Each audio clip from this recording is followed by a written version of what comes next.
پہلی بات تو یہ ہے کہ آپ مجھ سے بھی زیادہ جانتے ہیں کہ یہ جو ارشاد بھٹی صاحب ہیں یہ کوئی عالم دین نہیں ہے، یعنی دین کے بارے میں ان کا جو نالج ہے وہ بالکل زیرو ہے۔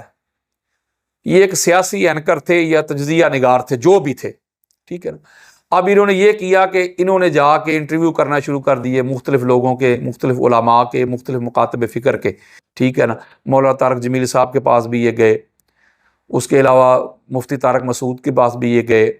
محمد علی مرزا صاحب کے پاس بھی یہ گئے، مفتی حنیف قریشی کے پاس بھی یہ گئے، اور اب پھر یہ سید شہنشاہ حسین نقوی حافظ اللہ تعالیٰ ان کے پاس بھی یہ گئے، ٹھیک ہے۔ ایک بات تو یہ ہے کہ ارشاد بھٹی صاحب کہتے ہیں کہ میں اس لیے جا رہا ہوں علماء کے پاس کہ میں دوریاں ختم کرنا چاہتا ہوں، میں اتحاد جو ہے اس کو قائم کرنا چاہتا ہوں۔ ارے بھائی، اگر آپ دوریاں ختم کرنا چاہتے ہیں، اتحاد کو عام کرنا چاہتے ہیں، اس کو پروموٹ کرنا چاہتے ہیں، تو اپنے سوالات پہ تو غور کریں۔ جو آپ کویسچن کر رہے ہیں، کیا یہ دوریاں ختم کرنے والے ہیں کہ دوریاں پیدا کرنے والے ہیں؟ کیا یہ اتحاد کرنے والے ہیں کہ یہ منافرت پھیلانے والے ہیں، فتنہ پھیلانے والے ہیں؟ اللہ کے بندے، اتحاد یہ تھا کہ آپ جس کے پاس بھی جائیں ان کو کہیں بھائی میں آپ کے پاس چل کے آ گیا ہوں، آپ کا مکتب فکر یہ ہے،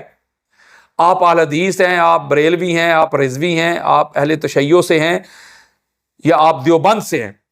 میں آپ کے پاس آیا ہوں، مجھے بتائیں کہ کس طرح اتحاد ممکن ہے، آپ بتائیں۔ وہ آپ کو بتاتے